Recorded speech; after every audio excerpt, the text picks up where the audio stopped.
नमस्कार, स्वागत है आपका इंडिया न्यूज 28 में। ये बात करते हैं महाराष्ट्र की कुछ खास खबरों की।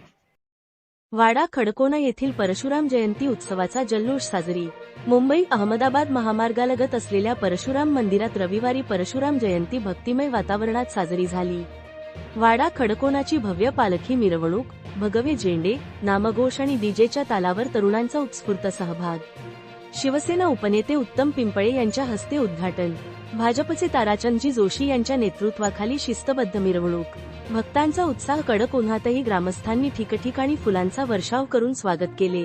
महामार्गावरील प्रवाशांनी गर्दी केली। उत्तम पिंपळे यांनी या परशुराम मंदिराला तालुक्यातील एकमेव अधिकृत धार्मिक स्थळ म्हणून घोषित करण्यासाठी प्रयत्न करणार असल्याचे सांगितले। तसेच येथे नवरात्र उत्सव साजरा करण्याचे आवाहन मंदिर संस्थानाला केले। यावेळी भाजपचे सरचिटणीस ताराचंदजी जोशी, पंकज महाराज, सरपंच अरुण आहाडी यांच्यासह बोईसर, वाडा खडकोना व मनोर कासा तलासरी येथील ग्रामस्थ मोठ्या संख्येने उपस्थित होते। शेवटी महाप्रसाद वितरणाने कार्यक्रमाची सांगता। दिवसभर संपूर्ण परिसर भक्तिरसात झाला होता। रिपोर्टर इंडिया न्यूज 28 साठी रहीम कुरेशी, डहाणू विधानसभा मतदारसंघाची रिपोर्टर।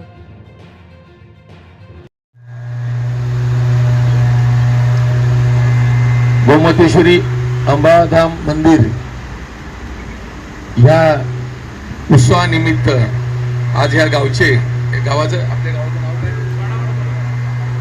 वाडा खडकोनाचे सरपंच आणि सगळे वाडा खडकोनाचे ग्रामस्थ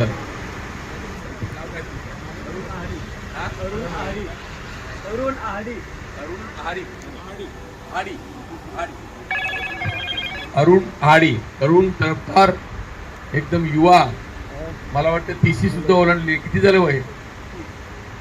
30तले या गावाला आपल्या वाडा खडकोनाला सरपंच लाभलेले आहेत। हे गाव खूप गरिबीतनं प्रत्येक व्यक्ती हा अशा सरपंचाच्या पदावर पोहोचलेला आहे।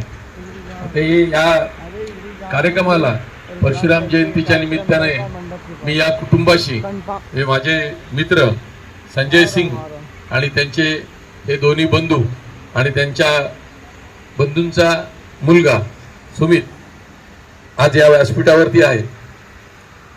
संजय सिंग परिवाराशी माझे फार जुने संबंध आहेत आणि मला नितीन बोबाडेंनी फोन करून सांगितल्यामुळे मी दरवर्षी येतो, तसं याच वर्षी सुद्धा त्या देवीच्या दर्शनाला आणि या परशुराम जयंतीच्या निमित्ताने इथे उपस्थित आहे।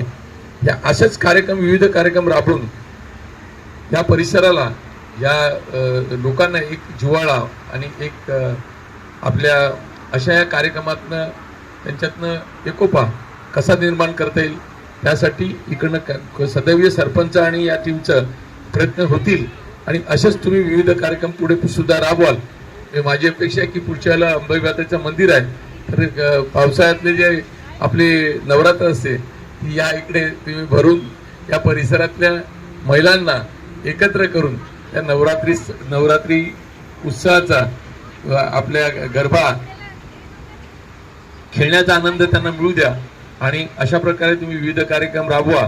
सोबत नितीन वह्या वाटप असो किंवा आणखी विविध आरोग्य शिबिर असो, असे सुद्धा एक म्हणजे फक्त धार्मिक कार्यक्रम न करता सोबत आरोग्य शिबिर, नंतर आपलं रक्तदान शिबिर, नंतर आपलं शालेय शैक्षणिक वह्या वाटप किंवा आणखीन कुठलेही पेन्सिल का नाही, रबर का नाही, खोटरबर असे कार्यक्रम राबवून या परिसरामध्ये जी आज 5वीला पोचलेली जी आपली गरिबी आहे त्या गरिबीतनं शासकीय योजनांचा सुद्धा लाभ घेऊन दूर करण्याचा प्रयत्न करा आणि एक या आपल्या परिसराला तुमच्या सगळ्यांच्या रूपाने एक न्याय मिळून द्या अशीच मी अपेक्षा व्यक्त करतो। तुम्ही शिकलेली सवरलेले पोर आहेत, सरपंच तर आहेच, नितीन सारखा एक शिक्षक आहे, सोबत आपले सुमित आणि सुमितचा परिवार उद्योगपती आहेत।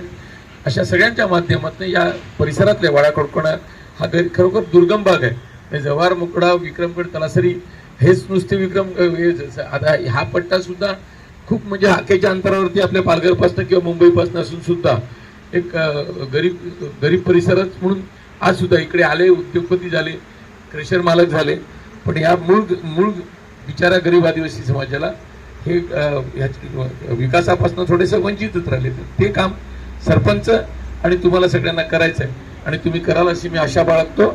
इथेच थांबतो. बोललेल्याबद्दल आभार. जय हिंद, जय महाराष्ट्र.